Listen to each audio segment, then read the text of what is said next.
y es un gran placer porque son personas que por el bien hacer, el buen hacer, tienen muchos seguidores y eso se nota cada vez que llegan aquí. Lo primero, aunque ya estemos casi en agosto, feliz año nuevo, feliz 2025, que por lo menos, se lo decía, que no sea peor que el 2024. Ya no pido mucho más, no sea peor que el 2024. Y nada, que nos veamos muchas veces. Eso será una buena señal. Y vamos a comenzar con el acto, porque hay quien tiene prisa. Bueno, y luego todo el mundo quiere ir a cenar y dormir a casa. Entonces, pues vamos a ir ganando tiempo. Y comenzamos por don Andrés Freire García, general de brigada del Cuerpo General del Ejército de Tierra, Artillería, licenciado en Ciencias Físicas, especialidad de Automática y Electrónica por la Universidad de Valladolid. Entre sus cursos militares destaca el ser diplomado de Estado Mayor del Ejército Español y del curso avanzado de Mando y Estado Mayor de las Fuerzas Armadas del Reino Unido de la Gran Bretaña, casi nada. En sus más de 47 años de servicio ha desempeñado una gran variedad de cometidos que se podrían agrupar en las siguientes 4 áreas. Destino del arma de artillería en los empleos de teniente, capitán y teniente coronel. Destino de Estado Mayor en diversos cuarteles generales españoles y multinacionales. Destinos relacionados con la enseñanza militar, cursos de misiones internacionales y destino en cuarteles generales multinacionales, acumulando un tiempo de 10 años en el extranjero. Pasó a la situación de reserva en 2017. En su destino actual desempeña el cometido de subdirector de estudios históricos en el Instituto de Historia y Cultura Militar.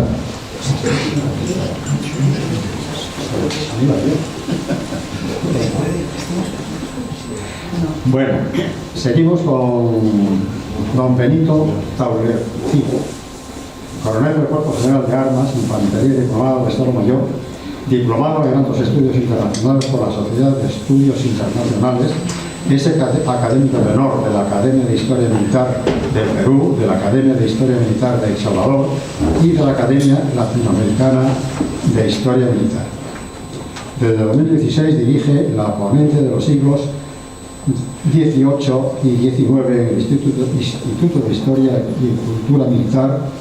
Es vocal del Consejo de Redacción de la Revista de Historia Militar y miembro de la Comisión de Historia Militar Española. Ha impartido información académica en el título propio de Historia Militar en la Cátedra Extraordinaria de Historia Militar de la Universidad Complutense y en el Máster de Historia Militar del Instituto Internacional de Seguridad. Es autor de artículos y coautor de capítulos en varias publicaciones y libros sobre temática historia militar, siglos XVIII y XIX, así como de historia militar en la Academia Virreinal. Y dicen que los últimos son los primeros, pero bueno, hoy sí lo pongo el último. Don Miguel Ernesto García Gutiérrez, peruano, español, licenciado en Ciencias Físicas y máster de Ingeniería Nuclear. Su vida profesional la realizó en proyectos nacionales e internacionales para centrales nucleares como experto o responsable de seguridad nuclear. Ha escrito y representado artículos sobre especialidad en distintos foros o instituciones de España como de Europa. Complementando su actividad profesional, ha cultivado su formación humanística dedicándose al estudio y divulgación de la historia de la civilización hispánica, escribiendo artículos divulgados y dando charlas.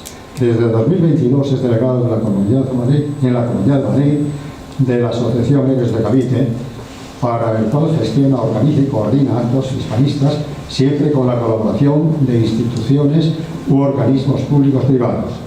Y bueno, pues creo que con todo esto damos la palabra a don Andrés Freire García, ¿es así? Sí, primero una pequeña introducción. Sí, buenas tardes. Sí, nos falta una ponente, doña María Saavedra, y me acaba de llamar, ha tenido un problema que, bueno, pero va a llegar en algún momento. Entonces su presentación la daremos después cuando ella llegue. Vamos a hacer un pequeño cambio en la organización de quién iba primero y por lo tanto, por motivos de fuerza mayor, el general Freire tiene que retirarse y entonces le cedo la palabra al general Freire. Pues buenas tardes. En el currículum que... María, en el currículum mío que les han leído falta en la última línea, que es que en este momento estoy ejerciendo el cometido de subdirector de estudios históricos en el Instituto Histórico Militar, pero solo hasta el 31 de enero, que causaré baja. Pero no os preocupen, que el que me releva es mejor que yo, no me van a echar. Qué pena. Bueno, les comento. Yo tenía pensado venir a este evento, y luego tenía pensado no venir. De hecho, no venía, porque estamos recibiendo estos días en el instituto una visita del Instituto de Historia y Cultura Militar de Marruecos. Y hoy es la cena de despedida, porque se marchan mañana. Así que, como era a las 7 de la cena, pues al final dije, bueno, pues no podré ir, ¿no? Y ya estaba en el metro de Cuzco cuando me ha llegado una llamada telefónica que la cena la han aplazado hasta las 8. Así que digo, bueno, venga, me vengo al tribunal, hablo un poquito, pero me tengo que marchar. Por ese motivo, pues he pedido ser el primero, ¿no? Realmente mi puesto en el orden era el último de todos para dar pie a un coloquio en el que se hablase un poquito de conclusiones, ideas y tal que surjan pues de esta iniciativa, de este cuaderno divulgativo de la historia común de España y el Perú, y de cualquier otra cosa que tenga que ver con el hispanismo. Bueno, yo primero abordaré, y el coloquio ya los dejaré a ustedes que se leen, y yo me marcho. Primero les quería hacer una presentación muy breve de un asuntillo que a lo mejor no han visto en el índice, pero que lo hablé con la asociación Eres de Cavite, que les pareció bien, ¿no? Y es comentarles sobre este personaje, Agustín Aguarongo, que creemos que España le debe un reconocimiento. Y muy brevemente les comento su vida. Agustín Aguarongo era mestizo y nació en lo que hoy en día sería el sur de Colombia, ¿no? Es un personaje de la época de las emancipaciones americanas. Y no era militar, simplemente tenía un oficio aquí. Pero comenzaron todos los conflictos de la emancipación y pues él se alistó en el ejército como soldado, en el ejército realista, y fue por méritos de guerra, de combates, fue ascendiendo en los sucesivos empleos. ¿Puede pasar, Benito? Sí. El retrato ese es imaginario, porque realmente no se ha conservado ninguno verídico. Bueno, la región de Pasto, que la ven ahí, si hablo alto se escucha, sí, ¿verdad? Sí, sí. Bueno, esto es Colombia con su actual frontera con Ecuador, y ve que es esta región, Pasto-Patía, el suroeste de la actual Colombia, ¿no? Entonces no existía esta frontera. Y esta región de Pasto y Patía, durante todos estos conflictos, se mantuvo tremendamente fiel a la monarquía española, por los motivos que fuese. Parece ser que ahí había una convivencia muy buena entre criollos blancos, digamos, una población indígena, mestizos y también una cierta población de raza negra, pero que tenía una convivencia muy buena. Y también era una región que tenía un sentimiento religioso, católico, lógicamente, muy fuerte. Bueno, quizá por eso, porque eran gente muy conservadora, cuando surgieron estos movimientos independentistas y llegaban pues las ideas y las noticias y los ejércitos desde Bogotá y desde más al norte, el Virreinato de la Nueva Granada, pues esta región siempre se mantuvo fiel a la monarquía y se opuso con mucho éxito a todos los ejércitos independentistas que venían o bien de Colombia o los que procedían de la gobernación de Quito, el moderno Ecuador, ¿no? ¿Pasas, Benito? Bueno, la importancia de esta región, no hace falta ser muy militar para entenderlo, pasa un momentito para atrás, es porque es el paso natural, como ven, entre Colombia, Ecuador y por lo tanto Perú, es el paso que hay entre los Andes, que el paso natural, por lo tanto era un punto de paso obligado también para los independentistas que querrían unir sus fuerzas de la Nueva Granada, digamos, la futura Colombia, con los independentistas del futuro Ecuador, Perú, etc., ¿no? Y claro, alguien podía decir, bueno, no se les ocurrió ir por lo llanito, Bueno, lo llanito es la selva del Amazonas, es impracticable. Por eso tenían que ir necesariamente por todo este paso, estos valles centrales, y cada vez que se adentraba ahí un ejército independentista, liderado por Bolívar o alguno de sus generales, o bien procedentes de la gobernación de Quito y de Guayaquil, siempre las fuerzas realistas conseguían derrotarlos. Bueno, pues uno de los líderes de esa resistencia fue Agustín Agolongo, que fue ascendiendo a todos los empleos hasta el de coronel. Pasa, Benito, por favor.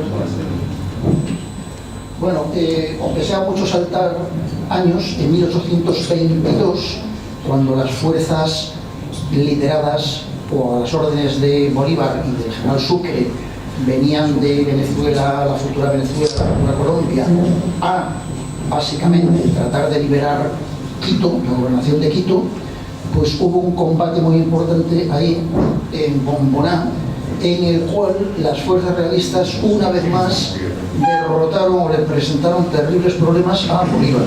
Fue una batalla que todavía hoy en día hay gente en esa zona de Pasto, historiadores también, que dicen que se escaparon, Bolívar se escapó porque se hizo de noche y tuvieron que parar el combate. Bueno, digamos que fue posiblemente tablas y fue una cosa indecisa. Eso fue en 1822, en abril pasa. Después, en noviembre, las Navidades de 1822, en la región de Pasto todavía lo recuerdan como la Navidad Negra, porque una vez más los ejércitos de Bolívar, liderados realmente por el general Sucre, llegaron de nuevo a la región de Pasto y hicieron unas matanzas espantosas. Hay quien incluso lo calificaría de genocidio. ¿Responsables quiénes eran? Pues hombre, debía ser Bolívar, que no estaba presente, pero debía las órdenes, el general Sucre, y entre todas las fuerzas responsables de aquello, posiblemente las peores fueron la Legión Británica, que estaba incluida en las fuerzas a las órdenes de Bolívar. Lo que se recuerda ahí como la Navidad Negra de Pasto. Pasa.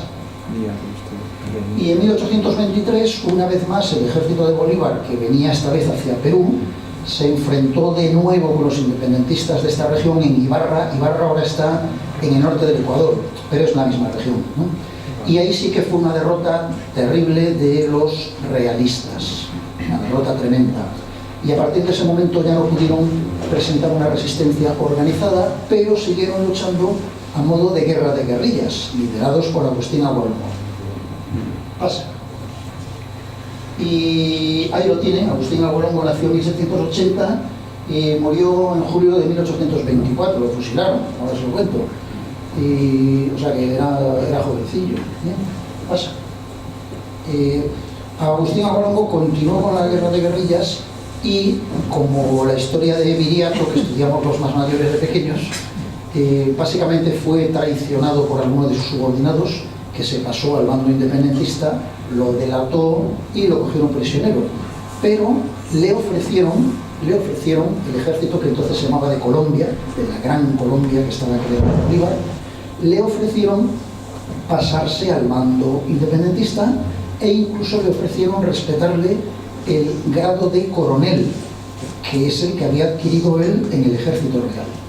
Y él dijo que no lo aceptaba, que de ninguna manera lo aceptaba, y entonces le dijeron que bueno, en ese caso le harían un consejo de guerra y lo condenaron a muerte y le dijeron que lo iban a fusilar.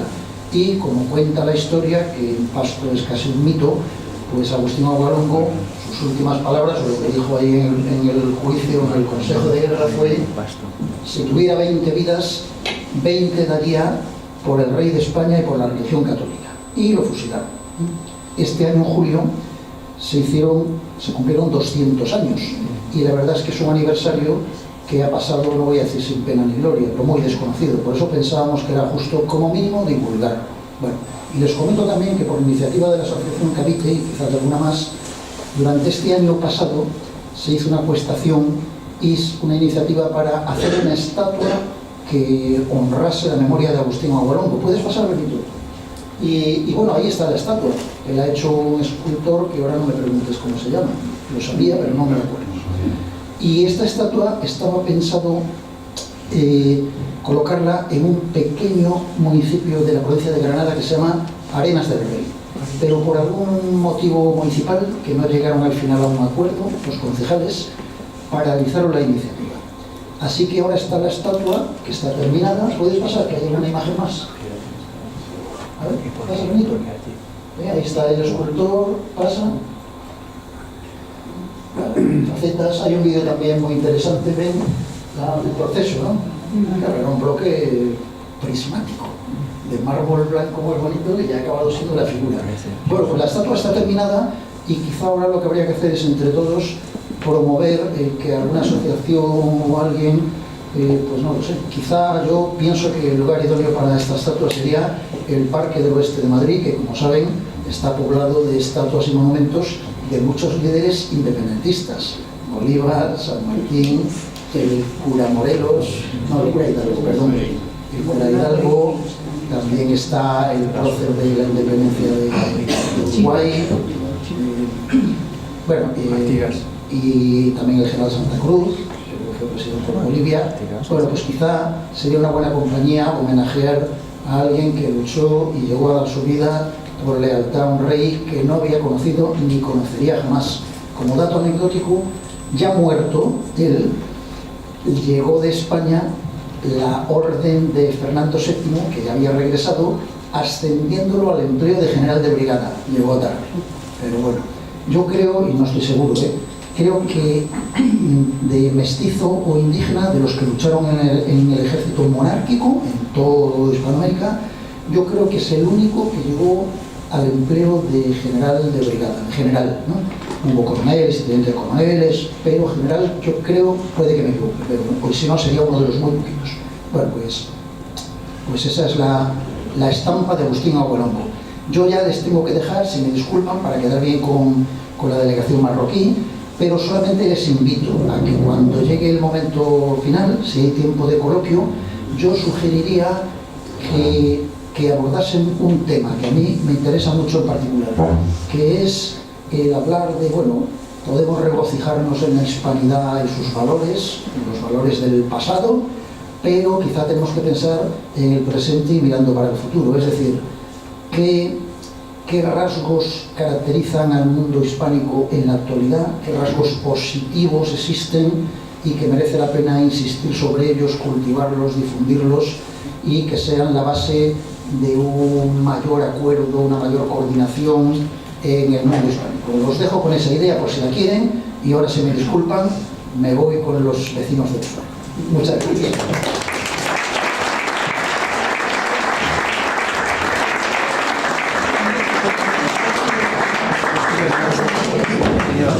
Voy a dar un dato que ha salido aquí y que ha referido el escritor de ficción es Antonio Soler, que además ha trabajado de manera gratuita en esa obra tan magnífica. Es de justicia señalar. Antonio Soler, autor de la escultura dedicada a Agustín Agualongo. Muchas gracias, Luis. Bueno, si puede presentar.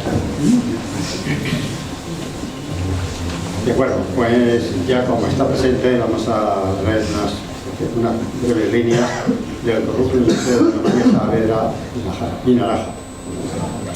Es doctora en Historia de América de la Universidad Complutense de Madrid, Universidad CEU San Pablo. Doctora de la Cátedra Internacional CEU Elcano, Historia y Cultura Naval.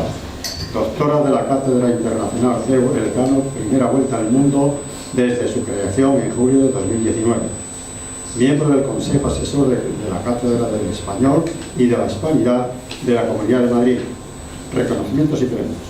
Entre los premios y distinciones recibidos cabe destacar Premio a la Investigación Ángel Herrera 2012, Premio de Investigación Asociación Caballeros de Ilustre 2016, Premio de Investigación Rafael Altamira de la Universidad Complutense de Madrid 2017, Gran Cruz al Mérito Naval con distintivo blanco 2020, expedida por el Ministerio de Defensa en reconocimiento de su trabajo como directora de la Cátedra Internacional CEU Elcano, primera vuelta al mundo.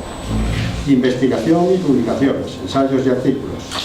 Durante años ha centrado su actividad como investigador y escritora en temas vinculados con las poblaciones indígenas de América, así como en aspectos de la historia de las ideas americanas. Sus trabajos sobre textos, propaganda y narrativa independentista le han llevado a fijarse con especial intensidad en el papel que en ese relato jugaron los actores indígenas.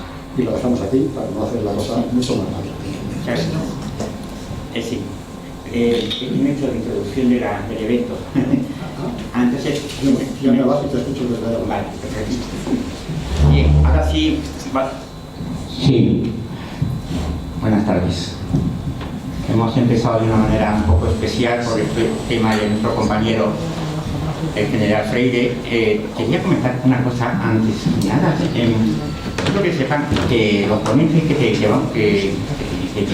traemos, como la asociación es una asociación que está basada en una ayuda voluntaria altruista, tenemos una capacidad muy limitada desde el punto de vista económico, 35 euros al año son los que son socios. No tenemos capacidad para presentar y dar una buena contribución a los ponentes. Vienen de forma voluntaria, eso me gustaría que lo sepan. Están presentes, han escuchado el currículum de doña María Saavedra, está viniendo de manera voluntaria, altruista, porque considera que la divulgación es una de las partes de la universidad en donde está la CEU. Es importante no solamente para los eruditos o investigadores. Bien, voy a empezar a hacer una pequeña presentación.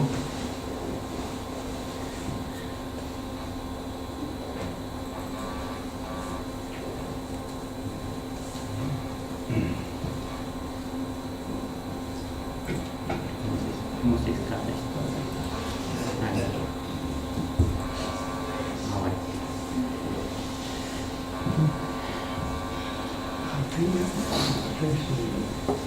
Bien, estamos aquí porque estamos presentando, y este es el segundo evento, presentando una revista que se llama 500 años de historia compartida entre España y Perú. ¿Y por qué 500 años? Porque en 1524 fue el primer viaje de Francisco Pizarro de Panamá al norte de lo que es ahora el sur de Colombia.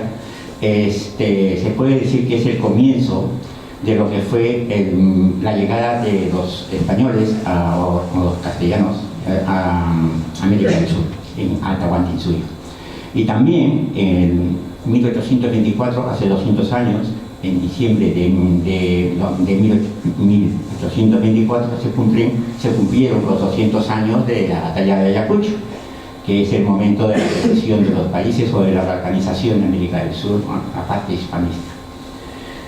Bien, entonces era importantísimo para nosotros, la Asociación Elis de Cavite, separado de hacer ponencias y presentaciones de videoconferencias, etcétera, hacer algo especial, como una revista. Y nos encontramos con que el Instituto de Historia y Cultura Militar también se planteó de hacer algo, de hacer efemérides específicas, de hacer actividades específicas para estas efemérides. Y entonces, por la amistad y la buena relación que tenemos con el instituto, nos juntamos y de esa manera se planteó hacer la revista. Y nos apoyaron y trabajaron en ella muchas personas, como por ejemplo doña María Saavedra, que es una de las que ha hecho algún artículo en la revista.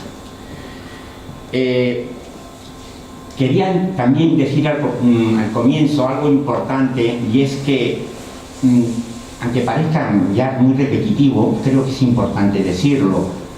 Nosotros estamos muy en la línea de que España, la monarquía hispánica o monarquía católica, no colonizó. La monarquía católica hispanizó. De la misma manera que Roma romanizó, la monarquía hispánica o católica hispanizó. En el sentido que además de llevar lo que Roma hizo en su romanización, que ya todos sabemos y no voy a repetirlo, es que lo hizo en base a un mestizaje biológico-cultural, en todo el sentido de la palabra, y a su vez también con la evangelización en la lengua nativa de las distintas etnias que existían en ese entonces.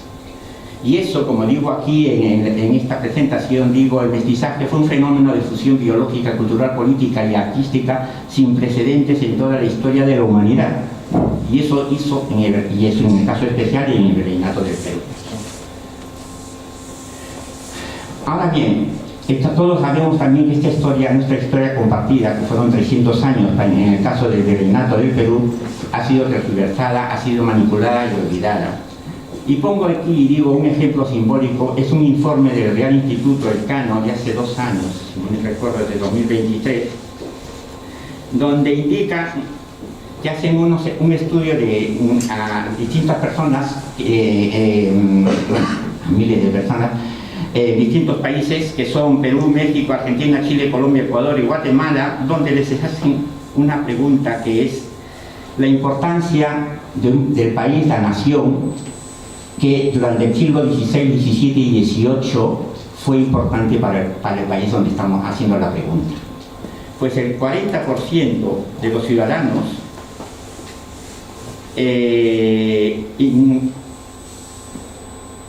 no consideraron a España como ese país o como esa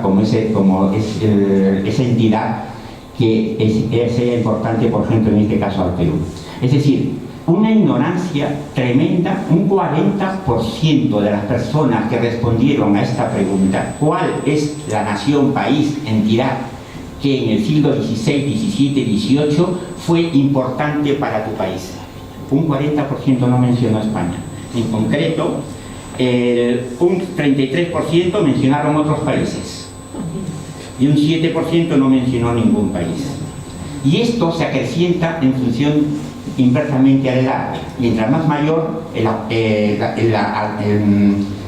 responden bien, España, y mientras menores responden mal, 18 para arriba. Entonces ya no se trata ya de que nos han engañado como siendo los peores colonizadores, sino que además es que ni siquiera nos tienen no entienden, no tienen la información correspondiente. Eso es muy, muy, muy grave.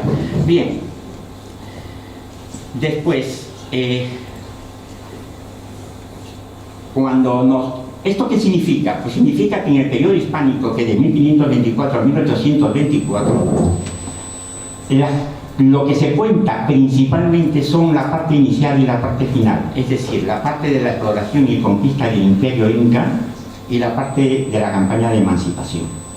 Todo lo que es la dinastía Habsburgo y la dinastía borbónica, en principio no está conocida a nivel general, y eso es muy grave, y eso es el problema, y eso es lo que queremos divulgar en la revista. Y además no solamente por los periodos. El periodo del imperio inca, de exploración y conquista, son 30, 40 años. La campaña de emancipación son 20, 30 años. Y el virreinato fueron 250, 270 años de dinastía de Habsburgos y Borbones, sin contar los anteriores. Y entonces, por mi afición a la música, incluyo aquí un tema bastante curioso, y como peruano que soy, pues creo que va a ser novedoso para vosotros, y es el tema del mestizaje cultural musical, y me voy a concretar en la música criolla. La música criolla es un género variado, los valses peruanos, la marinera, el tondero, y hay muchos otros más de la música peruana. Es una fusión de influencias de la gente nativa indígena, española y afroperuana.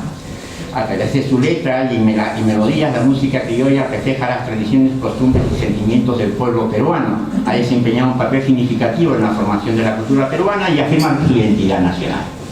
Bien, el 31 de octubre, por cierto, en el famoso Halloween, el 31 de octubre es el día de la canción criolla y se hacen festejos en todo, sobre todo en toda la costa.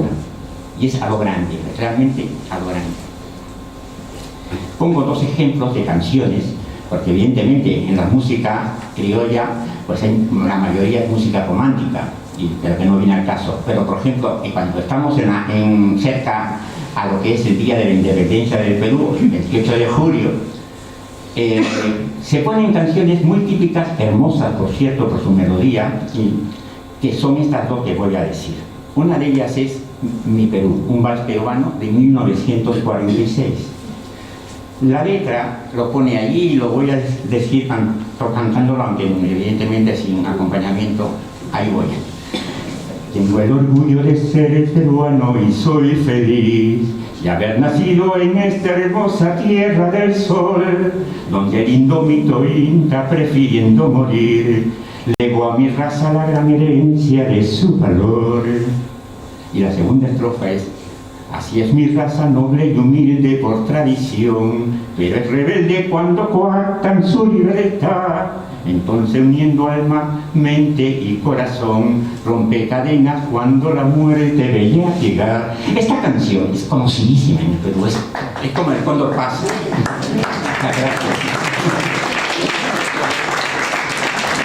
Yo os digo de verdad, busquen en Google, en YouTube, perdón, esta canción de Perú, es preciosa. Anda, y además, cuando hacen la independencia, se hace el día del 28 de julio, lo presentan con imágenes y todo. Pero vamos a lo más importante: haber nacido en esta hermosa tierra del sol, donde el indómito inca decidió morir, legó a mi raza. Y la segunda estrofa: así es mi raza, noble y humilde por tradición, pero es rebelde cuando coactan su libertad. Es decir, estamos hablando de la parte inca o anterior a la inca, y no me hablan nada del mestizaje. Y esta canción es mundialmente para el Perú. Y la segunda es un tondero. Los tonderos son como las marineras. Y este es de 1970. Y dice lo siguiente: esta es mi tierra, así es mi Perú, raza que al mundo escribiera la historia humilde del imperio del sol. En arepolada flamea tu bandera bicolor, en costa, montaña y sierra, con paz, trabajo y amor. Y la segunda estrofa: el orgullo de mi raza es la historia del Perú, y quiero que este tondero, con sabor a gratitud, se escuche en los cuatro vientos, en el norte, centro y sur. Volvamos a la letra. La historia humilde, el imperio del sol, enarbolada flamea su bandera bicolor. Pasamos de lo que es prehispánico al proceso de la independencia, que es la bandera bicolórica. El orgullo de mi raza se está hablando de ello, no está hablando del mestizaje. Esto es lo que es para mí lo más importante, y ese es el mensaje. ¿Cómo pues entonces queda claro con lo que el estudio, este informe del Real Instituto del Cano? Pues es muy importante difundir nuestra historia. Bueno, muy rápidamente deciros que durante el 2024 se hicimos bastantes charlas, conferencias, mesas redondas, jornadas relacionadas con el Perú. Aquí no solamente hablo de Madrid o España, sino también, por ejemplo, en el Perú. En este caso, vemos a la derecha, el Cusco, se hizo unas jornadas. A su vez, que ya lo he dicho anteriormente, el Instituto de Historia y Cultura Militar, pues nos juntamos con ellos e hicimos la generación de una revista divulgativa. Esta parte ya, en la primera parte, en el Real Casino de Madrid, ya la hablé con una manera más despacio y más abierta. El objetivo de la revista, pues, es presentar algunos de los episodios más significativos, como también algunos de los posiblemente menos conocidos de estos 500 años de historia compartida.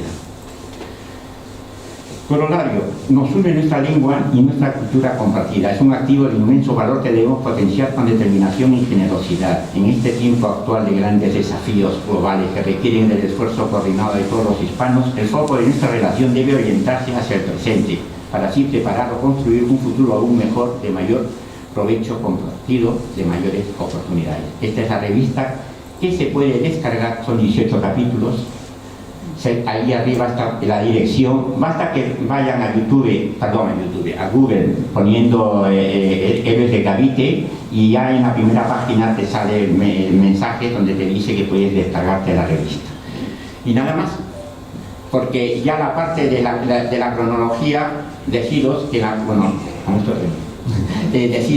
que se abarca los 500 años a partir de cuando el imperio inca, a partir cuando fue imperio inca el Tahuantinsuyo, porque con los primeros 8 incas eso era solamente en la zona de lo que es el Valle del Colca, es una parte del Cusco, alrededor del Valle Precioso, y eso es indudable. Pero quiero decir que con Manco Cápac se empezó en 1100 y hasta 1438 se puede decir que eso era solo una parte pequeñísima de lo que es el Perú, es la parte del Cusco, es para un departamento muy pequeño. Y además convivían con varias etnias y luchaban contra otras, y allí fue, por ejemplo, que es muy importante, Pachacute, el Inca Pachacute, que fue el 9º Inca, el que ganó a los Chancas, si no me equivoco, y se empezó la expansión. Por cierto, el Inca Pachacute es considerado, bueno, aquí tengo un experto, es considerado la persona prehispánica más importante desde el punto de vista militar, estratega, sabio, organizador, etc. Un fuera de serie. A continuación viene el periodo hispánico que hemos hablado ya anteriormente. Pongo en rojo y en negro porque ahí la parte roja fue ya hablado en el primer acto en el Real Casino, y ahora se va a hablar de la parte negra. Y lo último, que es lo que estaba el general Andrés, pues habló. Y ahora sí que le cedo la palabra a doña María Severa. Muchas gracias.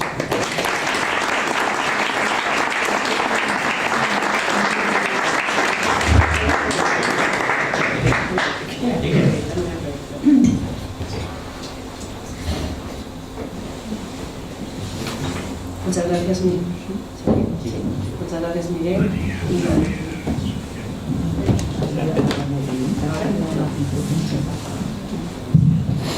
Ahora sí, ¿verdad? Pues muchas gracias, Miguel, y muchas gracias a todos, a la Asociación Héroes de Cavite, al Centro Asturiano, por acoger esta presentación, que me parece que es fundamental. Y efectivamente yo no soy la experta en el Perú, Miguel se ha pasado un poquito, pero sí es verdad que tengo un amor muy especial a aquella tierra y que he estudiado todo lo que he podido. Así que creo que este acto de alguna manera es un broche, ¿no?, a todos los actos que se han ido celebrando a lo largo de este último año. Les pido perdón por mi retraso, me he perdido completamente y bueno, y agradezco la verdad que eso que a veces decimos, venga, los 10 minutos de cortesía no se han cumplido, y lo agradezco mucho porque creo que en el fondo es respetar a las personas que sí que llegan tempranas. Aquí, perdón, escuché que entonces, cuando me dieron la posibilidad de hablar y el título, me pareció muy bien, ¿no?, el virreinato, o sea, el Perú durante el virreinato de los Austrias. Me gustó porque efectivamente, entre todos, así yo me dedico a darles una charla sobre el Perú en el virreinato de los Austrias, no salimos de aquí ni esta noche, ni mañana, ni hasta final del mes de enero, ¿no? Y al final pensé, pues como lo importante, creo, y lo interesante, es el diálogo, el coloquio que vamos a establecer al final, decidí señalar unos puntos que me parecen clave en la construcción del virreinato, que son de alguna manera los pilares que van a soportar la realidad del virreinato peruano, que tiene poco que ver, dentro de que el espíritu de la corona es el mismo, pero la realidad es tan distinta, la del mundo andino con la del mundo mesoamericano, con lo que encontró Hernán Cortés, es tan distinta la figura de Cortés y la figura de Francisco Pizarro, que lo que exporta, mejor dicho, ¿no?, lo que proyecta la corona hacia América, va a tener, sobre todo al principio, unos ajustes muy distintos en los dos virreinatos. Y por eso quería hacer un poquito especial hincapié en aquellos aspectos que son, como les decía, el fundamento, la base que va a señalar la identidad de este virreinato. Todos conocemos que el origen de la conquista de los Andes, el antiguo Tahuantinsuyo, como decía Miguel, por los españoles, fue especialmente dura, especialmente cruenta y muy convulsa. Es decir, la llegada de Pizarro, la victoria en Cajamarca, no supuso ya el inicio de esa hispanización, no. Tenemos varias décadas convulsas, de enfrentamientos, y no precisamente por las guerras de conquista entre los españoles y los incas, sino por una serie de factores que se fueron cruzando y que hacen que, pues, cerca de los primeros 30 años de historia de este virreinato sean especialmente complejos. Voy a ir señalando algunos de estos puntos. Por una parte, que eso obviamente no podía faltar, ¿no?, los conflictos contra los habitantes del Tahuantinsuyo, contra los incas. Es cierto, y eso creo que es bien sabido, que cuando llegaron los españoles, cuando Francisco Pizarro llegó a los Andes, y fue directo a la ciudad de Cajamarca, todo el mundo andino estaba inmerso en una guerra civil entre los dos hijos del último gran gobernante inca, que había sido Huayna Cápac. Y los españoles se dieron perfectamente cuenta de esto. Tenemos los seguidores de Huáscar, más en torno al Cuzco, y los seguidores de Atahualpa, su hermanastro, en la zona del norte. Y lógicamente esto iba a jugar a su favor, y Pizarro supo que eso iba a jugar a su favor. El primer encuentro de Pizarro con los incas fue precisamente con Atahualpa, en Cajamarca. Ahí utilizó una estrategia algo similar a la que utilizaba Cortés en la conquista del imperio de los aztecas, que fue hacerse como rehén del Inca Atahualpa. Entonces, era de alguna manera una garantía de vida para los españoles. Sí que creo que es muy... a veces en la historia, mis alumnos siempre me dicen, es que crea mucha memoria, y la realidad es que no. Hay que memorizar algunas cosas, por supuesto, ¿no?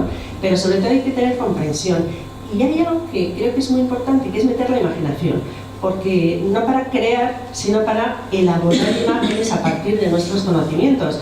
Porque es muy fácil decir, entonces llegaron los españoles, entraron en Cajamarca, hicieron presión a Atahualpa y el ejército inca sufrió una enorme desbandada. Ya está, lo decimos. Pero claro, hay que meterse en qué suponía eso. Pizarro atravesó los Andes y era gente que era de la meseta, que algunos, como el propio Pizarro, eran veteranos de las campañas de Italia, pero no habían conocido jamás una naturaleza como es la naturaleza andina. Bueno, pues esa hueste de Pizarro era en torno a 180 hombres.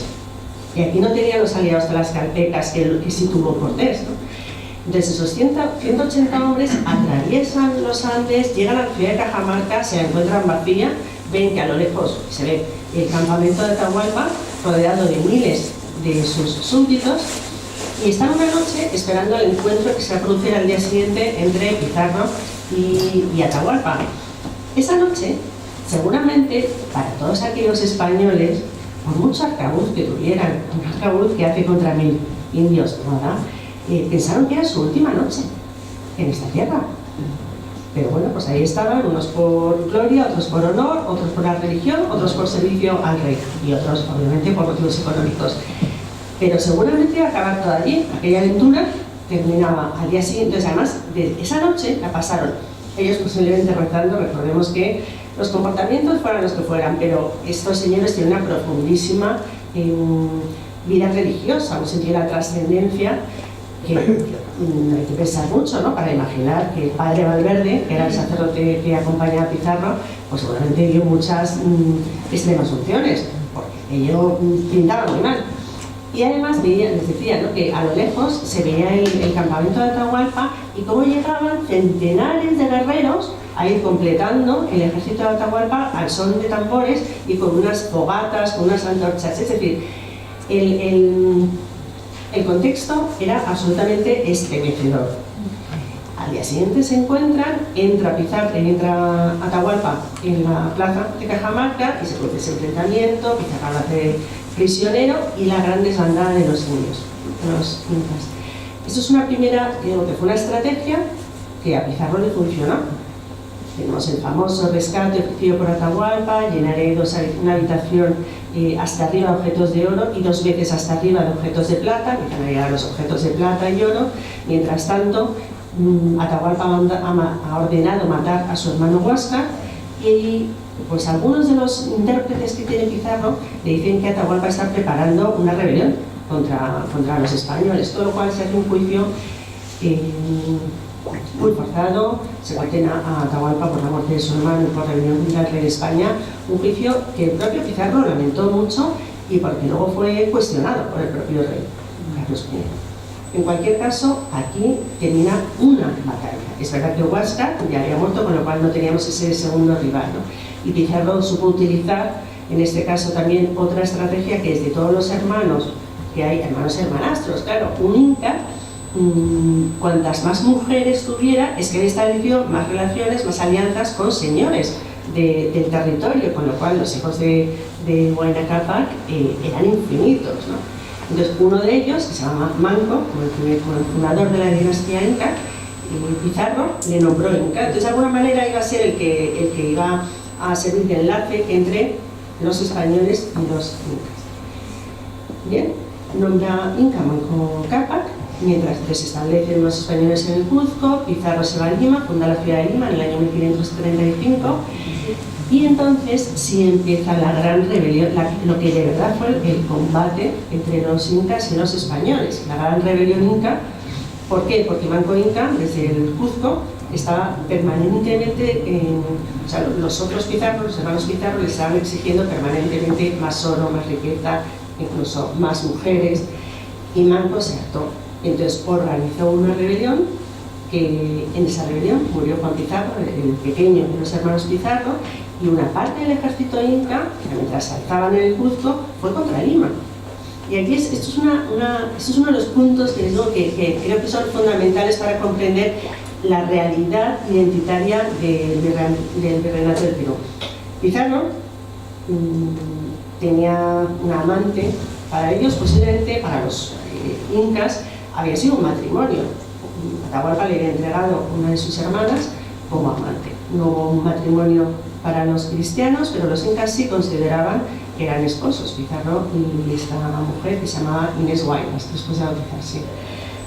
¿Qué sucede? Que cuando el ejército de Manco está yendo hacia la ciudad de Lima, la madre de Inés Huaylas, es decir, la suegra incaica de Pizarro, ordena que era cacica de un espacio muy grande en Yucatán, ordena a su ejército que vaya a proteger a los españoles de Lima. Es decir, en ese enfrentamiento ya tenemos un grupo de los incas contra los españoles y un grupo en este caso, desde ese valle de Yucay, protegiendo a los españoles. ¿Por qué? Porque ya han emparentado con la nobleza inca.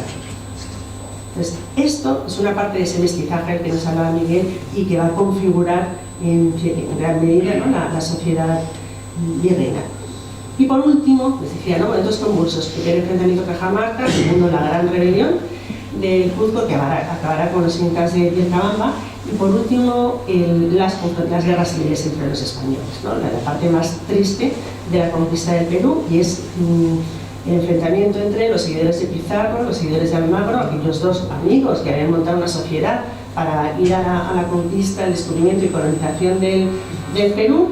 Se enfrentan porque parece que Pizarro se ha quedado con los mejores territorios, según le dice Almagro, y hay una serie de conflictos entre pizarristas y almagristas. Muere Diego de Almagro y el hijo de Diego Almagro, Almagro el Mozo, acaba matando a Pizarro. Entonces, tenemos ahí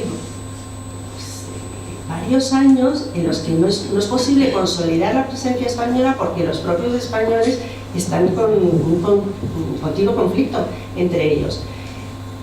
Tercer momento de confrontación, se crea el virreinato. El virreinato como tal nace en 1542 y viene el primer virrey, don Blasco Núñez Vela, a tomar posesión del virreinato en nombre del rey de España. Saben todos que el virrey era el visorrey, el que hace las veces del rey de España, y un atentado contra un virrey era lo mismo que el atentado contra él, era un atentado, un crimen de lesa majestad.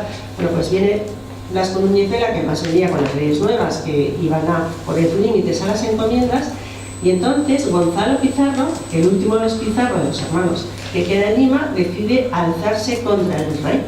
Entonces promueve una rebelión de los españoles. De hecho, en sus escritos, lo que empieza siendo una rebelión contra las leyes nuevas acaba siendo un proyecto de recrear un imperio incaico, pero él sería el soberano. Mata al virrey, con lo cual Gonzalo ya no tiene opción. O gana, o lógicamente la van a ejecutar. Finalmente, el pacificador Pedro de la Gasca, es enviado desde España, empieza negociando con algunos de los que habían seguido a Gonzalo Pizarro para traer solos a su causa, y finalmente Gonzalo Pizarro se queda prácticamente solo, será justiciado y su cabeza estará en una pica en la plaza de Lima, si no recuerdo mal, Cuzco, no sé mal, para escarmiento y para que sirva de ejemplo todos de lo que supone contra la voluntad de Dios.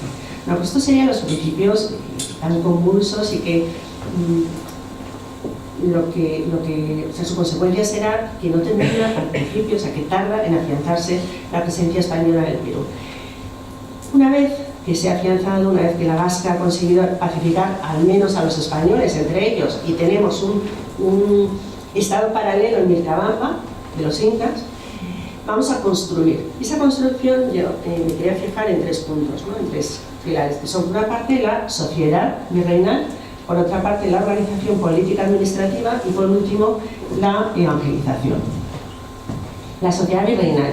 Yo he venido sin presentación porque pensé, como hablábamos varios, quizá me da tiempo y me da pena porque les debo decir que se imaginan algunas cosas. En este caso no les digo que se imaginen, sino que visiten, que muchos lo conocen ya seguro, el Museo de América. En el Museo de América hay un cuadro que además ha llegado a hacer relativamente poco, y tampoco son unos años, pero que no estaba ahí hace tiempo, que es un cuadro de la Plaza Mayor de Lima. Es un cuadro costumbrista, y ahí se ve perfectamente toda la sociedad limeña.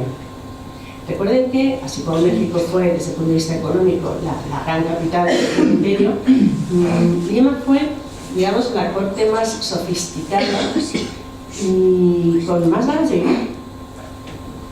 En Lima la gente lo pasaba muy bien, se divertía mucho, a la vez era un espacio donde todo ese mestizaje, donde toda esa fusión de distintas razas, capas sociales se produjo. Entonces generó una nueva vida que ya no era ni española ni era indígena, era limeña y por lo tanto peruana. Y les decía, ese cuadro se van viendo todas las cartas, se ven pues los inditos que están poniendo su mercado, se ven las señoras que van a la catedral, que van a misa, se ven sirvientes negros y también indígenas, ¿no?, detrás de esas señoras, o de los caballeros que van en sus caballos y haciendo galanterías a las damas, es decir, es un espectáculo. Y yo me fijaría además en algo que muchos de ustedes conocen, pero que no por eso deja de resultar curioso, que es el fenómeno de las tapadas.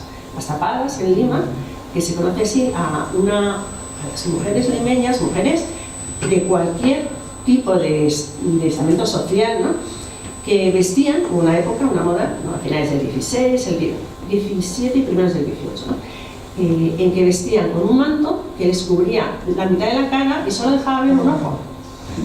Claro, esto es pura ensoñación, es pura seducción. Entonces, ¿por qué las tapadas de Lima? Porque una mujer que vestía así daba igual su vida, daba igual de qué procedencia era. Era una mujer que por ese atuendo resultaba seductora, resultaba misteriosa. Es más, hay anécdotas que cuentan cómo algún señor se acercó a una de estas tapadas intentando, bueno, pues tratarla, y luego se daba cuenta que era su mujer. Pero para los dos, para uno para el otro, pues una cosa, ¿no? Bueno, pues eso es lindo, no solo eso, ¿no? ¿Y de dónde vienen las tapadas? Es verdad que hay muchas teorías, ¿no?, pero una de ellas habla de las moriscas. A Perú, como a otros lugares de América, llegaron muchas moriscas, a principios eran esclavas blancas, pero muchas no llegaban ni como esclavas blancas, sino como libres, algunas de desplazadas con los conquistadores, otras llegaron como esclavas y fueron después libres.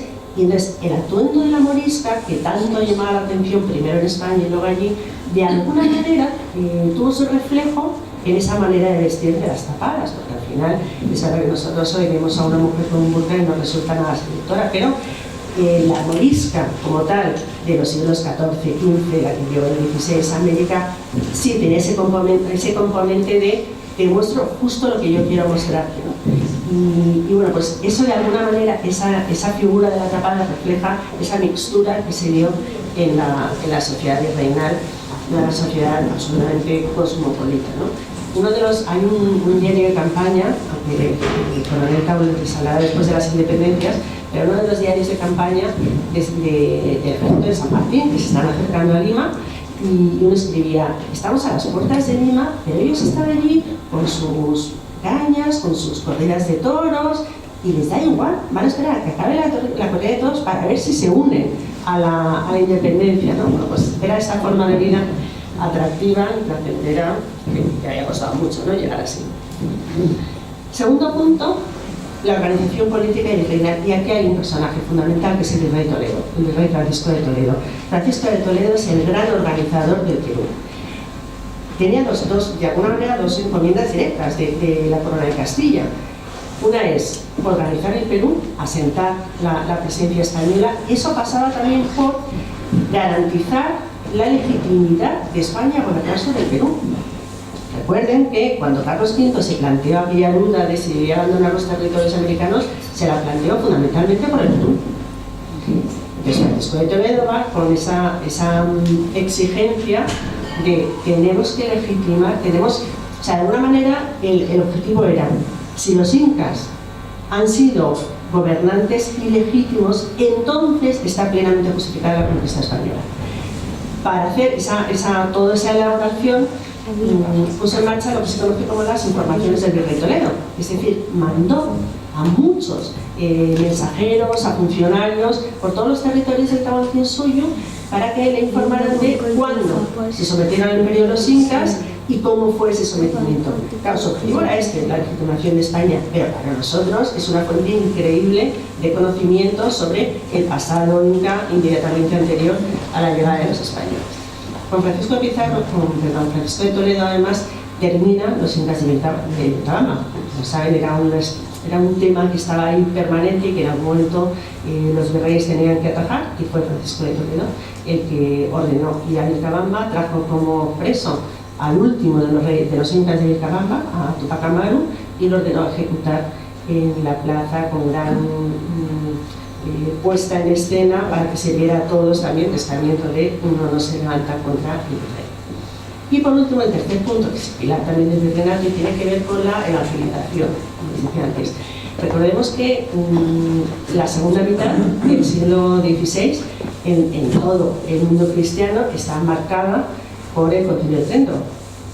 Es decir, el Concilio de Trento pone en marcha una reforma que España ya había empezado antes, con Juan II, con Castilla y con Isabel la Católica, pero que adquiere esa universalidad en Trento. Por lo tanto, toda la evangelización de América prácticamente se hace bajo la pantalla de Trento y se hará a partir de los concilios. Y hay un punto también clave, que es el tercer concilio de Lima. El tercer concilio limense, en ese momento el arzobispo de Lima es Santo Toribio de Mogrovejo, una persona absolutamente excepcional desde todos los puntos de vista, es el que convoca ese concilio, se toma una serie de decisiones para poner en marcha esa evangelización, para continuarla, para cuidar pues tantas cosas que hicieron ¿no? En Trento, los seminarios, la formación de los misioneros.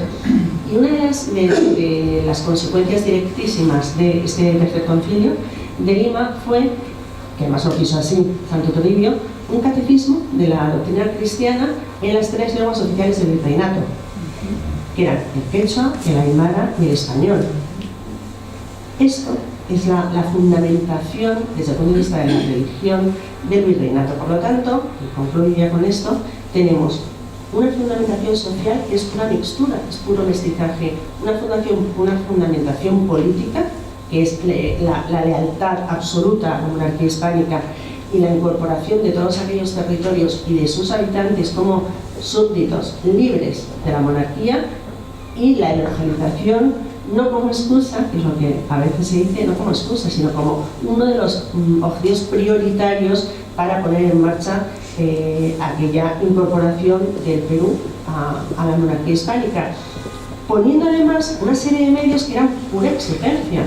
¿Por qué? Porque a los misioneros se les exigía conocer la lengua de los indios. Y no era solo la lengua, era que las dos oficiales indígenas eran el quechua y el aymara. Es que no en todos los pueblos se habla quechua y aymara, hay muchos más allá. Entonces, esa exigencia no empieza, pero toma una gran fuerza a partir de este tercer concilio de Lima en el año 1763. Y estas son las bases que se van a proyectar en el siglo XVII durante el resto de la dinastía de los Austrias. Y con esto acabo. Muchísimas gracias.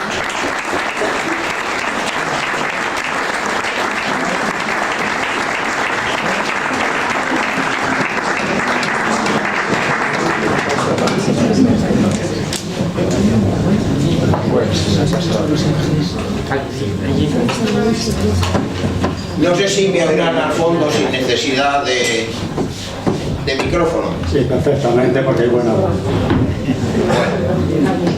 Bueno, lo primero, muchas gracias por su presencia aquí. Voy a procurar no ser muy pesado, entre otras cosas, porque tanto Miguel como Saavedra prácticamente han dicho todo lo que yo iba a decir. Así, entonces... Sí.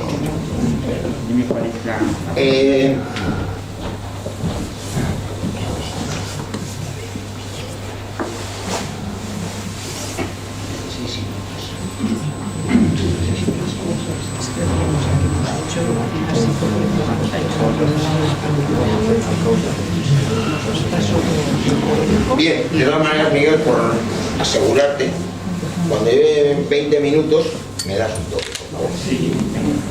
Bueno, vamos a saltar un poquito en el tiempo, veremos por qué en ese momento, y nos vamos a ir al Perú, al Virreinato del Perú, y vamos a hablar de las campañas de emancipación. Voy a procurar, porque creo que no va a hacer mucha falta, no hablar de tecnicismos, sino hablar de personas y de relaciones sociales. Creo que si consigo encuadrar esas dos cosas y comunicárselas a ustedes, será positivo. Y vamos a hablar de esas campañas de emancipación a través de un protagonista, que es el Ejército Realista del Perú.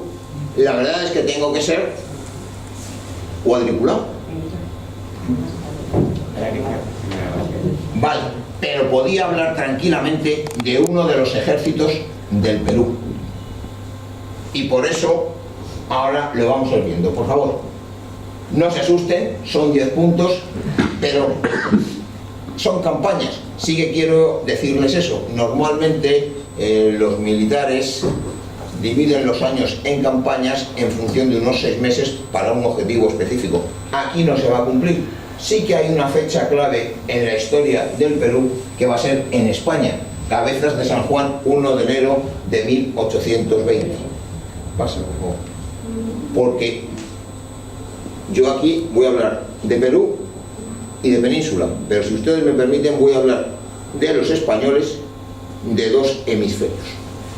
Como decía antes la profesora Saavedra, señalaba la Plaza Mayor de Lima, hablaba de la capital económica de las Indias, pero lo que me gustaría es que vieran esas 2 imágenes, México, Lima, y vieran estas otras 2 imágenes. Son las correspondientes a Caracas y a Buenos Aires. La diferencia entre los virreinatos antiguos,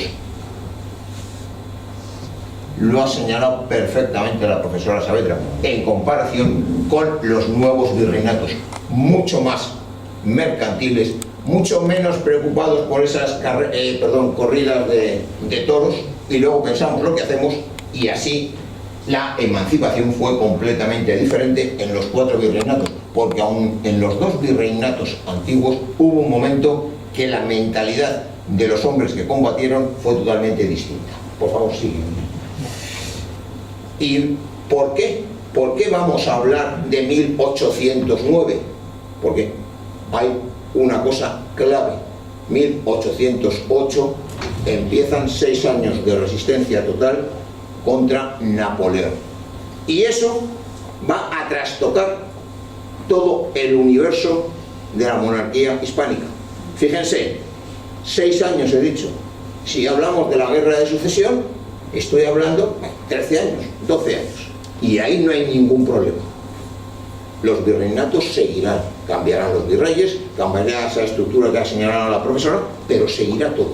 Aquí hay un cambio total. ¿Por qué? Porque los virreinatos estaban unidos a nuestra monarquía, a la monarquía, de una forma particular. Estaban unidos a la corona, estaban unidos a los reyes. En la guerra de la independencia, si quieren usar ese nombre, eso se rompe. Hay un vacío del poder muy fuerte.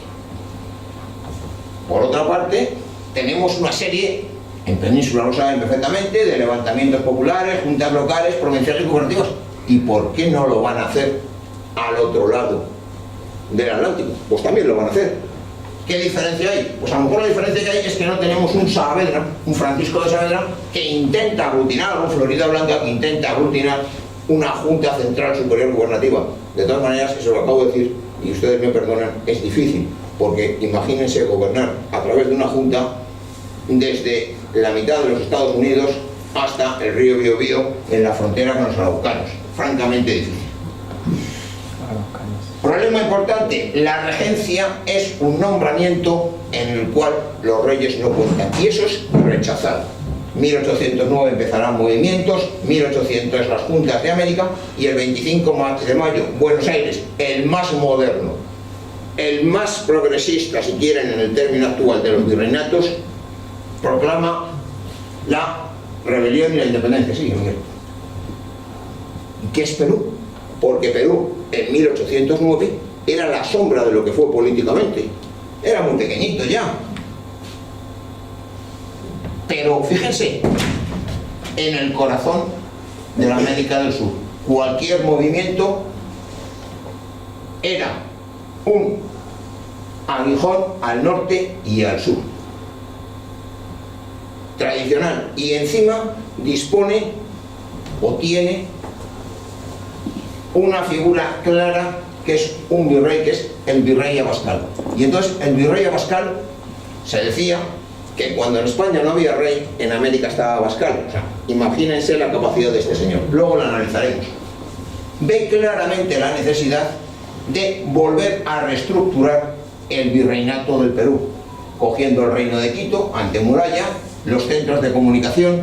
Guayaquil es la base de la construcción naval. Si se domina Guayaquil, habrá algún sistema para controlar esto. En Chile tenemos el trigo, es fundamental para alimentar a las personas. Sé que los peruanos no comían mucho trigo, pero los peninsulares sí. Y el Alto Perú,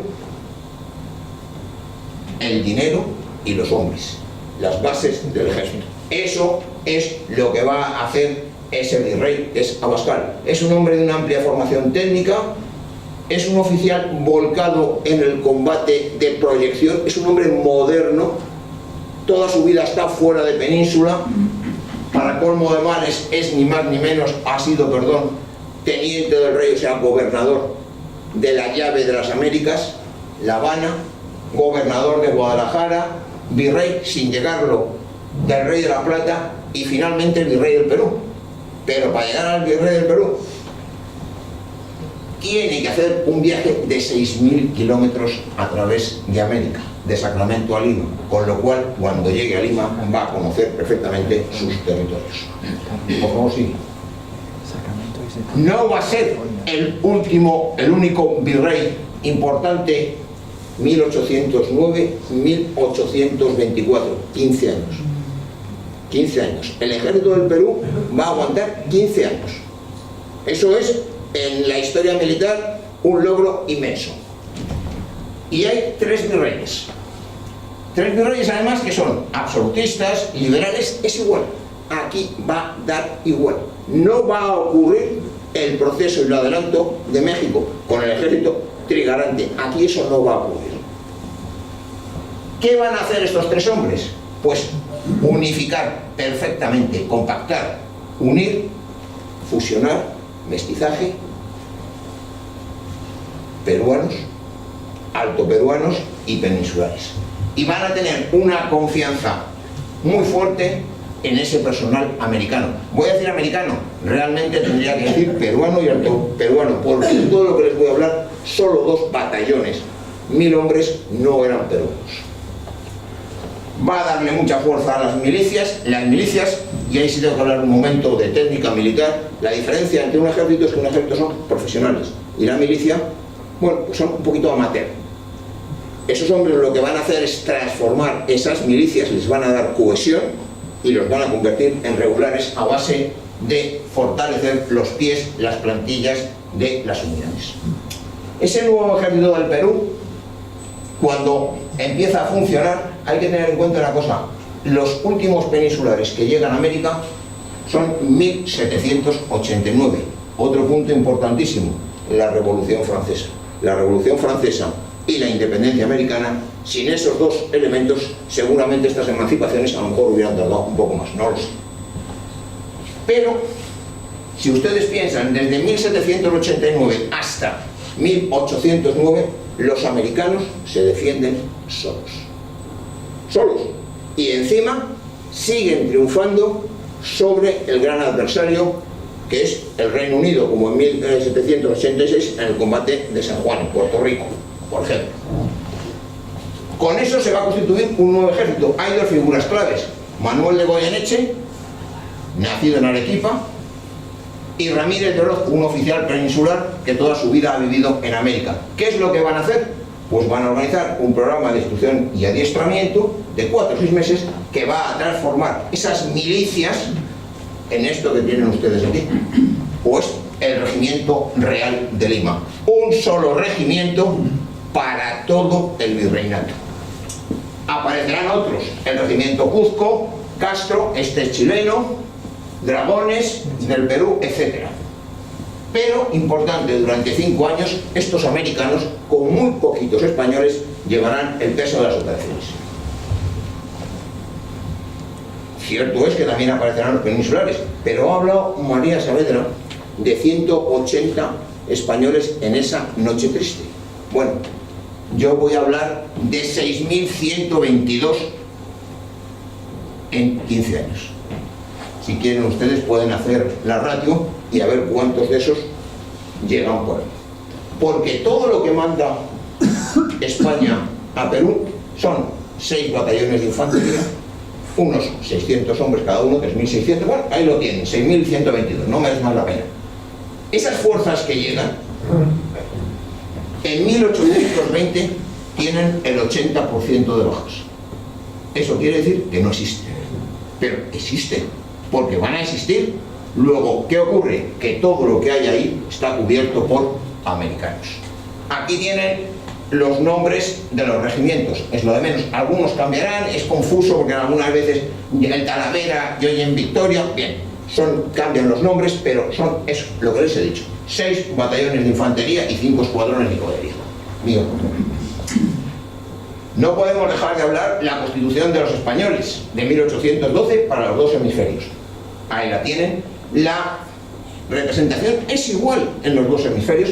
Hay una diferencia, si no recuerdo mal, es el artículo 232, cuando habla de las obras públicas, que dice que en Indias se realizarán, cuando es procedimiento de urgencia, sin recurrir a las Cortes. Todos los demás artículos que hablan de Indias es como si hablaran de Jaén.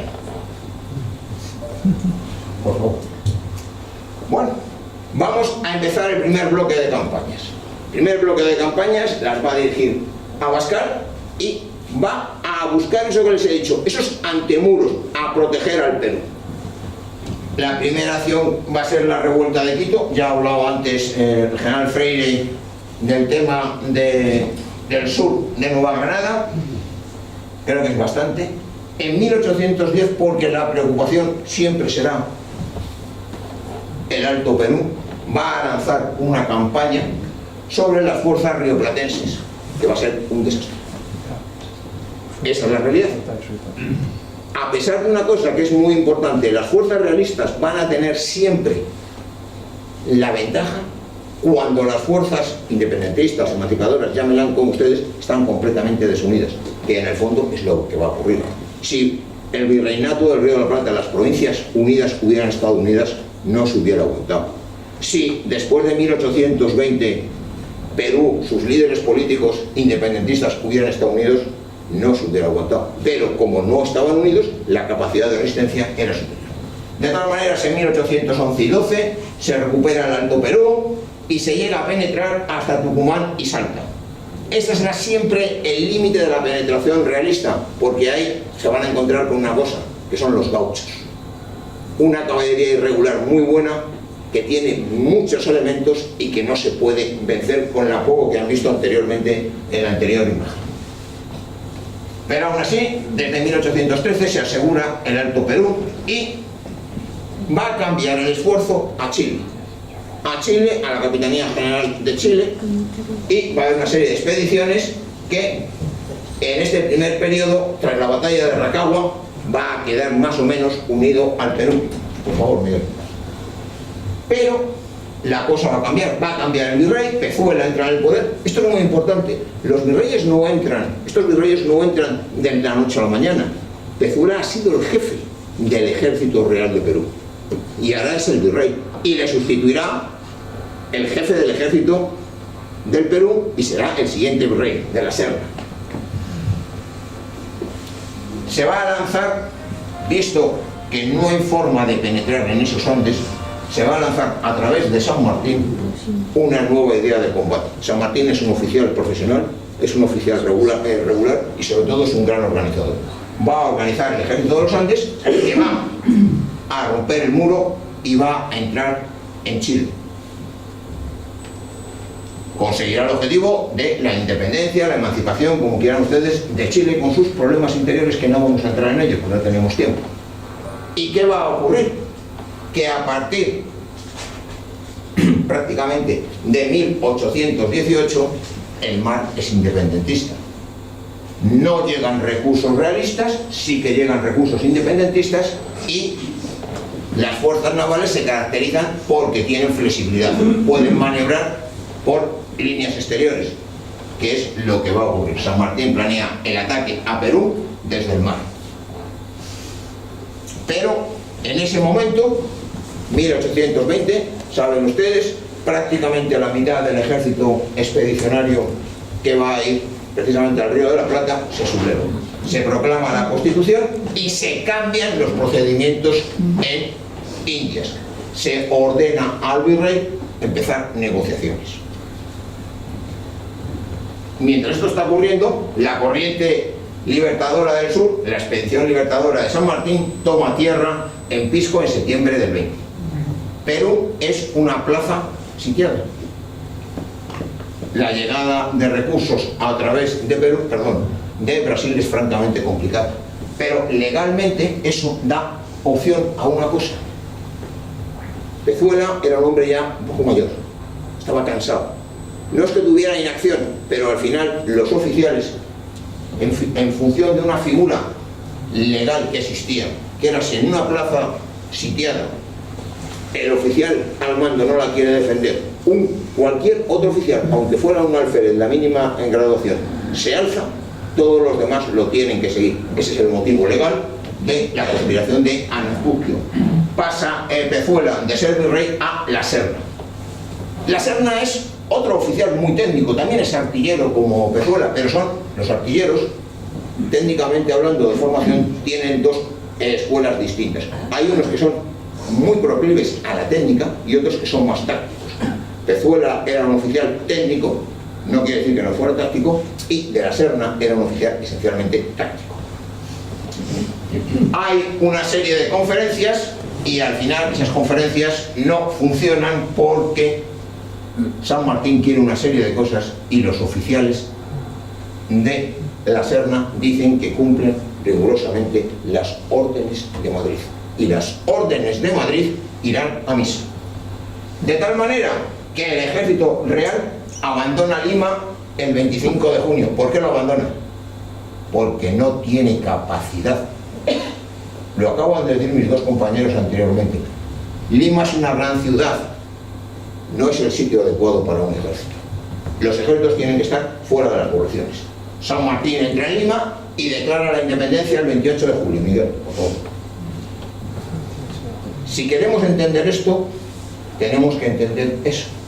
El ejército de Perú, el ejército real de Perú, tenía unos mandos que técnicamente eran sobresalientes. Había franceses, Canterac o de origen francés, irlandeses como Monet, había peninsulares, había liberales, había moderados, había absolutistas, pero todos eran veteranos profesionales de los frentes más duros de la guerra de la independencia, muchos de ellos Cataluña. Muchos de ellos llegan con la expedición de La Serna en 1816 y con los batallones que les he nombrado anteriormente. Hay que reconocer que en un primer momento hay una pugna entre ellos y esos otros oficiales americanos que había, pero rápidamente se coordinan. De tal manera, por favor, Miguel. Va, aquí lo tienen. Esto que están ustedes viendo son los oficiales principales del Ejército Real de Perú. Los que están en blanco es que han nacido en Europa. Los que han nacido, los azules son los que han nacido en Indias. El 25% de la cúpula del ejército es americano. Eso se notará. Ese ejército real va a ser un ejército muy veterano, no solamente por esos oficiales. Está reorganizado. La edad media de esos cuadros de mando, desde el virrey al último cadete, es 38 años. Imagínense lo que eso significa en un ejército.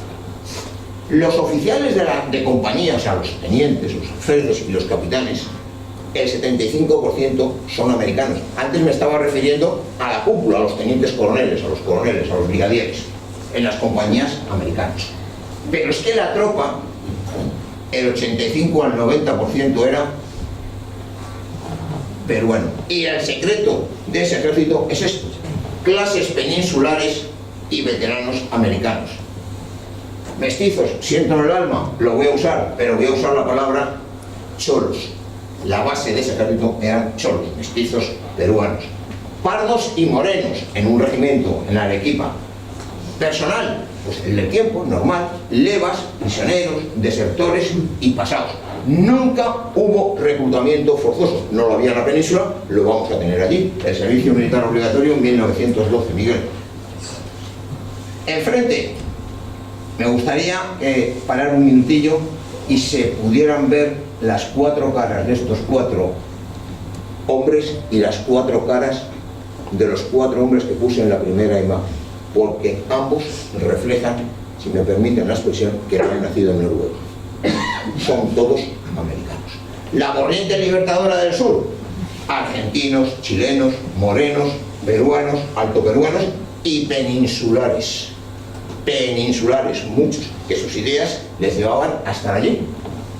En la corriente libertadora del norte: venezolanos, colombianos, ecuatorianos, peruanos, británicos, escoceses, irlandeses, alemanes, peninsulares. Se calcula que en el ejército real de Perú, en Ayacucho, funcionaban sobre unos 600 peninsulares. En el ejército libertador había unos 900 europeos.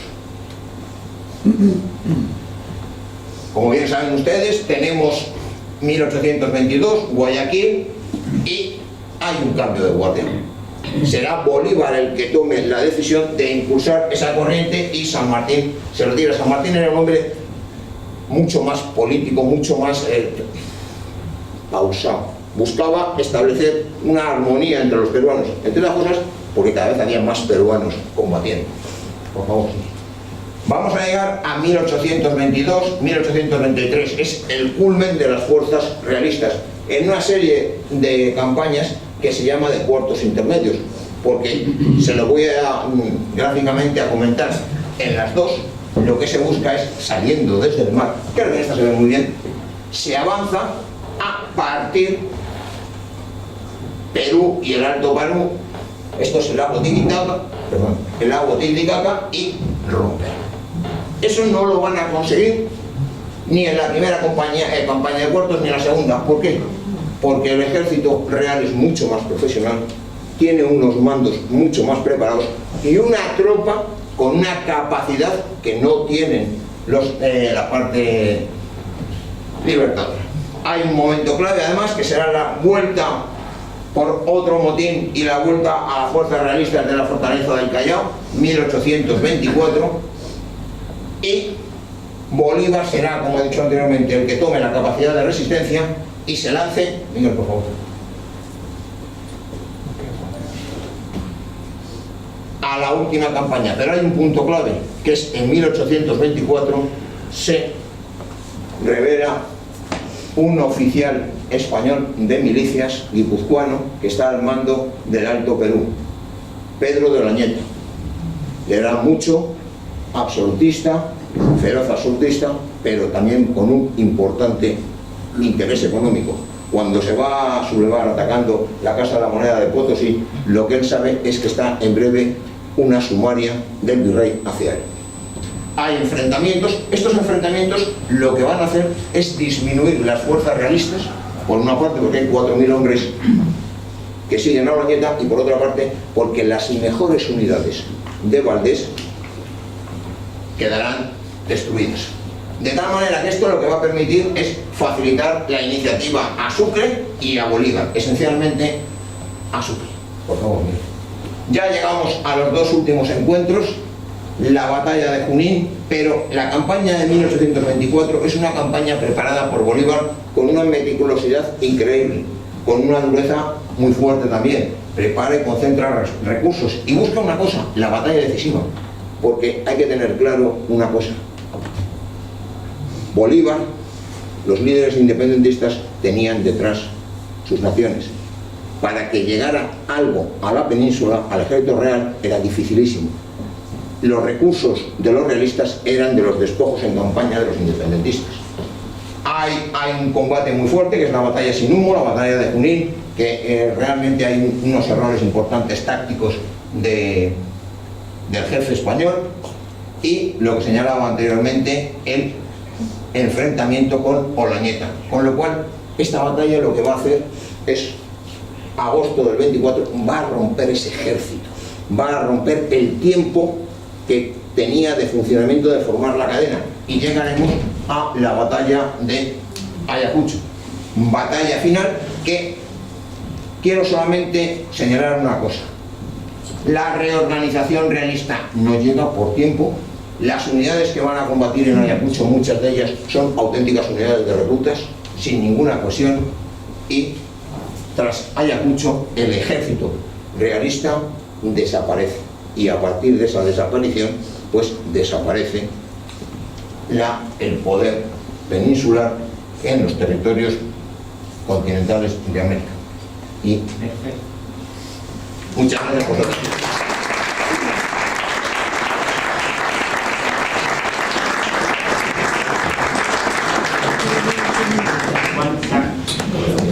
¿Cuánta información? Vale. Bueno, ahora entramos a la parte que son ruegos y preguntas. Encarecidamente, por favor, pido no una ponencia ni una charla, solo preguntas. Es que si no vamos a poder hacer un diálogo entre ponentes y ustedes. Venga, ¿quién quiere hablar? Y por favor le pediría que diga su nombre y si se puede levantar mejor para escucharle. ¿Alguna pregunta, por favor? Sí, adelante. Buenas tardes, gracias, porque es tanta información que yo me he perdido, ¿eh? No tengo que decirlo, pero estoy muy contento de participar y estar con ustedes. Aquí donde está, en esta historia tan diversa que hemos tenido, ¿dónde está Garcilaso de la Vega? El Inca. Yo me pregunto por su poesía, por su historia. Sí. Muchas gracias por la pregunta, porque Garcilaso de la Vega es uno de mis personajes favoritos de la historia, no me había dado tiempo a entrar. El Inca Garcilaso, que nace de una unión extramarital entre el capitán Garcilaso de la Vega, español, peninsular, y una mujer de linaje incaico, de linaje real de los incas. Este niño nace en Cuzco. Estamos a finales del siglo XVI, comienzos del XVII. De hecho, sus obras más importantes, bueno, su obra más importante, que se llama Los Comentarios Reales de los Incas, es como de, no me acuerdo de la fecha, pero en torno a 1615, una cosa así. Entonces, para mí esa es la figura de Garcilaso, del Inca Garcilaso, es la máxima expresión de mestizaje, porque nace en Cuzco, muy pequeñito. Sí está con su madre, por lo tanto escucha todas las tradiciones orales de la historia de los incas, pero luego su padre quiere que se quede en España y llega a ser un humanista. Habla perfectamente, además de hablar el quechua, habla perfectamente castellano e italiano. De hecho, sus principios como escritor son como traductor de obras italianas. Después escribirá una obra que es La Florida del Inca, que es una narración de la conquista de la Florida. Y por fin esa obra que es básica, ¿no? Los comentarios reales de los incas, ¿por qué? Porque él ha bebido y además se identifica con esa doble raíz que tiene la andina, y además no solo andina, sino andina incaica, y la española. Y no reniega ninguna de las dos. Yo creo que por eso es tan interesante, porque es el puro mestizaje. Él es lo que es. Cuando a veces decimos, no, es que uno reniega de... Vale, pero es lo que es. Y además se siente orgulloso de esa doble raíz, ¿no? Entonces, primero, una parte de los comentarios reales los dedica a contar la historia de los incas, y además es una historia de los incas un tanto dorada, ¿no? Porque sabemos que los incas fue un imperio que se impuso por la fuerza, pero bueno, pues él se siente descendiente de ellos y lo cuenta de manera, digamos, muy generosa. Y luego habla de la conquista de los españoles. Entonces, no hace frente, sino junto a ese legado inca, los españoles que llevaron fundamentalmente la religión cristiana, eso es lo que él señala, además de la lengua española y el alfabeto, porque recordemos que en el Perú, el mundo andino en general, no existía ningún tipo de escritura. Y de hecho conservamos muchas de las lenguas prehispánicas y mucha de la literatura oral prehispánica las hemos conservado gracias al alfabeto español. Por eso el Inca Garcilaso me parece que es un personaje único en la historia del Perú, pero que refleja una realidad mucho más generalizada de lo que tendemos a pensar. Sí, solamente decir que también en la revista, por supuesto, hay una parte que habla de él. ¿Alguna otra pregunta? Acerca. Sí, por favor. Más que todo una noción. Respecto al último que el ponente expuso, a la revuelta o a la vuelta de la República por la situación en 1924, el puerto de Callao, ¿se refería a algo? ¿Puede explicar eso? No es respecto, no sé, no se refiere al combate del 2 de mayo de 1866. Sí, vamos a... Ustedes saben, Callao es el puerto de Lima. Cuando les he señalado que el ejército real abandona Lima, no abandona el Callao. Y el oficial a cargo de ese gran reducto, de la obra cúmbula de las fortificaciones de la monarquía en América del Sur, es el mariscal de campo Lamar, que hoy, como ustedes bien saben, sería de Ecuador. Un oficial educado a pocos metros de distancia de aquí, en el seminario de nobles, en uno de los regimientos más señeros del ejército español, regimiento Saboya, y con una carrera envidiable en todos los sentidos, que en un momento determinado decide pasar. Ese es el primer cambio, 1821, de la fortaleza de Callao, realista a independentista. Pasa el tiempo y nos vamos a la que les he señalado, en febrero del 24.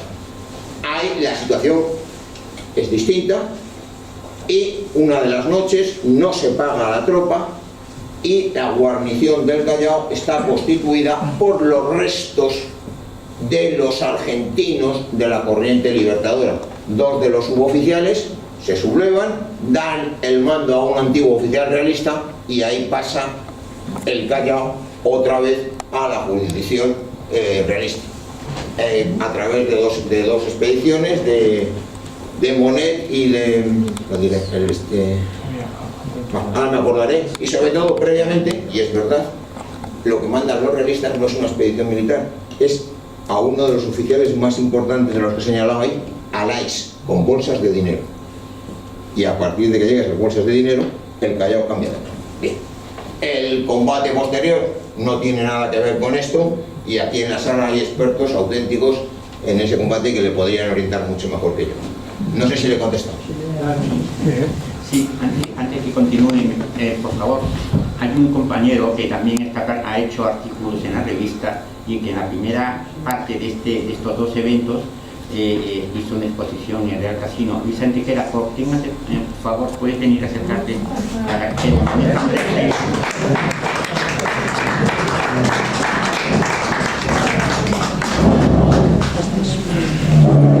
bien.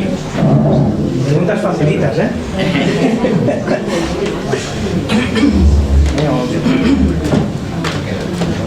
Vale, la siguiente pregunta, por favor. ¿Miguel? Sí, a ver. Sí, bueno, yo soy Ángel Arenas, soy antropólogo y amante de la historia. He tenido la oportunidad en 2024 de conocer la mayoría de esas ciudades que habéis comentado, ¿no? Desde Arequipa, Arica, Potosí, Sucre, una maravilla, y escuchar la historia desde la otra lado, ¿no?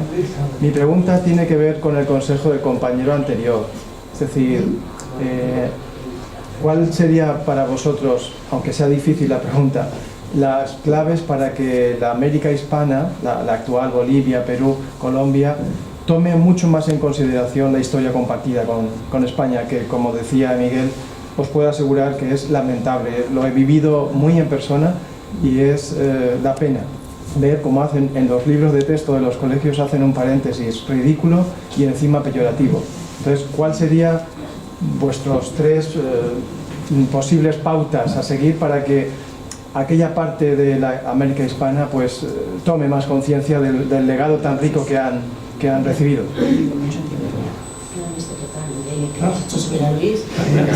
Vaya cerrona.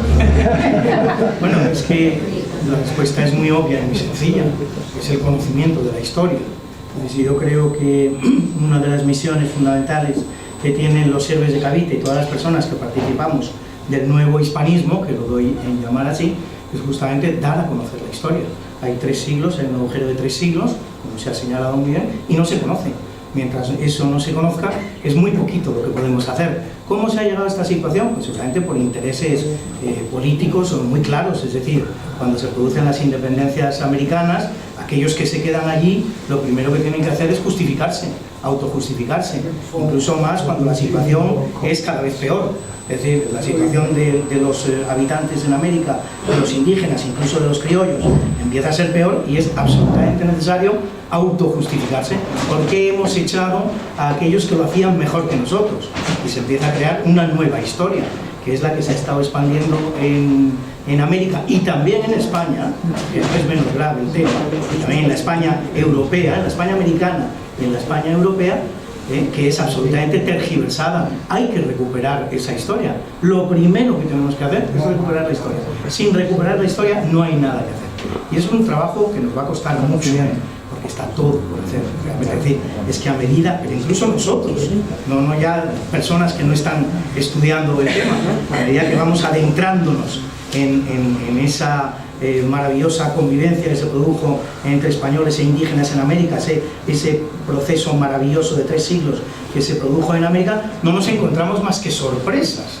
Les voy a decir una, y bueno, los que están aquí casi todos serán conscientes de lo que voy a decir, pero fuera de esa pared prácticamente nadie. 2/3 de los Estados Unidos fueron españoles. 2/3 de los Estados Unidos, es decir, desde el Mississippi hasta el Pacífico, todo aquello es España. Cuando se produce la guerra, la mal llamada guerra de la independencia de los Estados Unidos, si el nombre fuera correcto, lo que se estaría independizando son los 2/3 del territorio estadounidense, al día de hoy, que van del Mississippi al Pacífico, porque lo que se está realmente independizando son 13 colonias sin ninguna entidad. Estamos hablando de 13 pequeñas ciudades que suman todas ellas 2 millones de habitantes, 300.000 kilómetros cuadrados mal contados. Eso es lo que se independiza de Inglaterra. Eso no son los Estados Unidos. Los Estados Unidos de ese año 1783, 1785 son españoles. Entonces hay que cambiar un montón de enfoques, hay que cambiar toda la manera de ver la historia, hay que conocer hechos que son absolutamente desconocidos y a partir de eso podremos construir. Pero mientras no hagamos eso, todo el trabajo está por hacer. Y eso es lo que nos corresponde hacer, justamente. Muchas gracias. Y quisiera hacer también un complemento a lo que está diciendo, totalmente de acuerdo. Sí, vean, lo que quería decir es esta nueva movimiento hispanista que está sucediendo tanto en Hispanoamérica como aquí en la península, está comenzando a generar frutos en el sentido de que los políticos, algunos políticos de los ciertos partidos, están tomando interés, no sé si es pragmáticos totales o que realmente se han reconvertido, ¿no? Un caso típico para mí, un caso importante, como he dicho, es el caso de la Comunidad de Madrid. Ya son varios años que se está festejando el Día de la Hispanidad. Ahora mismo se está festejando, es el domingo, cuando es el 490 aniversario de la fundación de la ciudad de Lima. El alcalde que hay en Lima es hispanista. Y lo primero, una de las cosas grandes que ha hecho, a menos en mi entender, es que ha vuelto a poner a Pizarro, a la estatua de Pizarro, en un sitio preferencial en la ciudad de Lima. Estaba aparcado, habían aparcado. Ha invitado a muchos digamos, líderes que están en su línea, entre ellos, por ejemplo, Ayuso, y Ayuso está allá. No sé si ha llegado, pero va a estar para el domingo. Se ha ido hoy. Entonces, eso es importante, y yo bajo allá a nivel de lo que hacemos nosotros en Cavite, en Madrid, no en otras partes. Yo creo que esto ya lo he comentado, pero lo vuelvo a decir porque hay personas que no lo saben. Yo 3 años atrás toqué puertas en los ayuntamientos y nadie me hacía caso. si no es un tema de ideología de género, etcétera, o cambio climático. Entonces, pero este año pasado hemos estado en varios ayuntamientos y les he interesado. Hemos estado y hemos organizado conjuntamente con los concejales correspondientes de esos ayuntamientos, hemos festejado la semana y el mes de octubre, en Coventas, en Pozuelo, en Villaviciosa de Odón, en Torrelodones, es decir, y cada vez más. Ahora mismo también queremos entrar en Las Rosas, en Boadilla, en Leganés, etcétera. Y también quería contar algo más sobre la historia. Quiero aprovechar porque es una cosa para mí muy importante cuando uno hace historia comparada, ¿no? Porque esto es una cosa que a mí me gusta. Yo no soy ni mucho menos un investigador, pero cuando voy estudiando leo algo que me digo, anda, qué interesante, y digo, ¿y esto cómo era en otro sitio, ¿no? Y me estoy refiriendo al tema de lo que dije inicialmente, de lo que es monarquía hispánica. Hispanizó, no colonizó. Bien, 1812, la Constitución de la Pepa. En primer lugar, en todo el texto no existe la palabra colonia.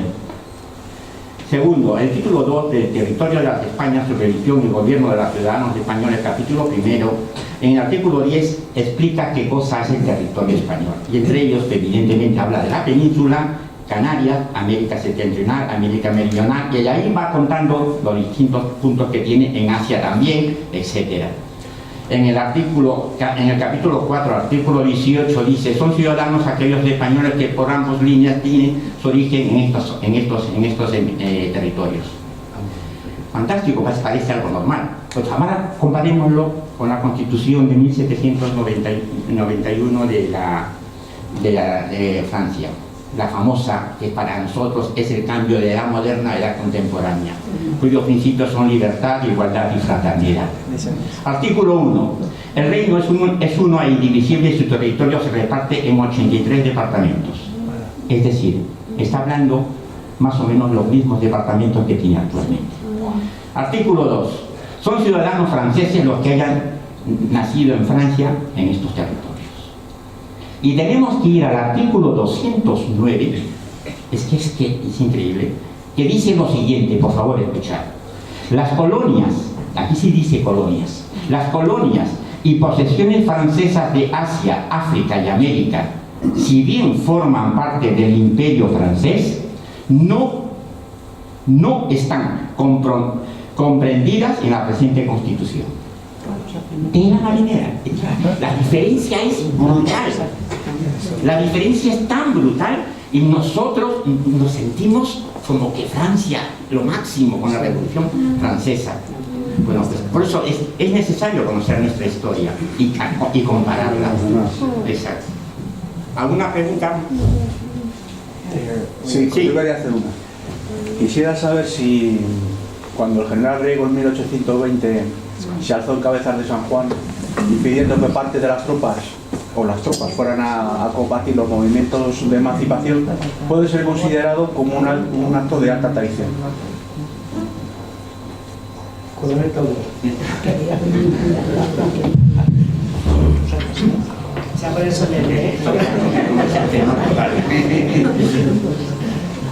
La contestación inicial sería clara. El incumplimiento de órdenes es un delito en cualquier código. Bueno, eso le contestaría ahí, ¿no? Ya veríamos cierta traición, media traición, esa es una. 2. La sublevación de Cabezas de San Juan es una cosa que se lleva gestando 3 años antes.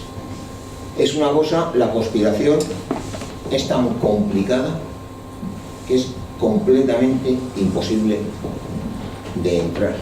Llega un momento que en la conspiración juegan hasta 2 hermanos, que son los 2 de los hermanos O'Donnell, tíos del futuro Leopoldo. Es la maraña tan grande que no hay manera de considerarla. Y al final no se va a considerar, porque el movimiento se disuelve por sí solo. Y ¿hubiera sido posible considerarlo traición?